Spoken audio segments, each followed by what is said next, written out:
ರಾಜ್ಯದ ಗಣವೆತ್ತ ಗೃಹ ಮಂತ್ರಿಗಳಾದಂಥ ಜಿ ಪರಮೇಶ್ವರ್ ಅವರೇನು ಆಕಸ್ಮಿಕವಾಗಿ ಕಲ್ಲು ತೂರಾಟವಾಗಿದೆ ಅಂತ ಒಂದು ಹೇಳಿಕೆ ಕೊಟ್ಟಿದ್ದಾರೆ. ಈ ಒಂದು ಹೇಳಿಕೆಯನ್ನು ಸಹ ನಾವು ಖಂಡಿಸ್ತಾ ಇದ್ದೇವೆ. ಅಲ್ಲಿ ನಡೆದಿರುವಂತಹ ಕೃತ್ಯವನ್ನು ಸಹ ನಾವು ಖಂಡಿಸ್ತಾ ಇದ್ದೇವೆ. ಇದು ಪೂರ್ವ ನಿಯೋಜಿತವಾಗಿರುವಂತಹ ಕೃತ್ಯ. ಹಿಂದೂಗಳನ್ನೇ ಟಾರ್ಗೆಟ್ ಮಾಡಿ ಆ ಗಣಪತಿ ಮೆರವಣಿಗೆಯನ್ನು ನಿಲ್ಲಿಸಬೇಕು ಅಂತ ಹೇಳಿ ಮಾಡಿರುವಂಥ ಕೃತ್ಯ. ಇದನ್ನು ಹಿಂದೂ ಸಮಾಜ ಖಂಡಿಸ್ತಾ ಇದೆ.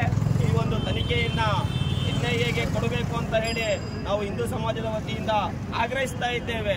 ನ್ಯಾಯ ಸಿಗಬೇಕಾಗಿದೆ. ಇವತ್ತು ಹಿಂದೂಗಳು ಯಾವುದೇ ಹಬ್ಬ ಆಚರಣೆಗಳನ್ನು ಮಾಡಲಿಕ್ಕೆ, ತಮ್ಮ ಸಂಸ್ಕೃತಿಯನ್ನು ಉಳಿಸ್ಕೊಳ್ಳೋದಿಕ್ಕೆ ಇವತ್ತು ಕರ್ನಾಟಕದಲ್ಲಿ ಸೂಕ್ತವಾದ ವ್ಯವಸ್ಥೆ ಇಲ್ಲ, ಹಿಂದೂಗಳಿಗೆ ರಕ್ಷಣೆ ಇಲ್ಲ ಅಂತ ಹೇಳಿ ಮತ್ತೆ ಈ ಕಾಂಗ್ರೆಸ್ ಸರ್ಕಾರದ ಅವಧಿಯಲ್ಲಿ ಕಣ್ಣಿಗೆ ಎದ್ದು ಕಾಣ್ತಾ ಇರುವಂತದ್ದು. ಹಿಂದೂಗಳು ಕೈಕಟ್ಟಿ ಕುಟ್ಟಿದ್ದಾರೆ ಅಂತ ಹೇಳಿ ಈ ರೀತಿಯ ಮುಸ್ಲಿಮರ ಗೂಂಡಗಳ ಗುಂಡಾಟ ಏನಿದೆ ಇದು ನಿಲ್ಲಬೇಕು. ನಿಲ್ಲದೆ ಹೋದ್ರೆ ಮುಂದಿನ ದಿನಗಳಲ್ಲಿ ಸಮಾಜವನ್ನು ರಕ್ಷಣೆ ಮಾಡ್ಕೊಳ್ಳೋದಿಕ್ಕೆ ಸಮಾಜಕ್ಕೆ ಗೊತ್ತಿದೆ ಅಂತ ಹೇಳ್ತಾ ಇದ್ದೇನೆ.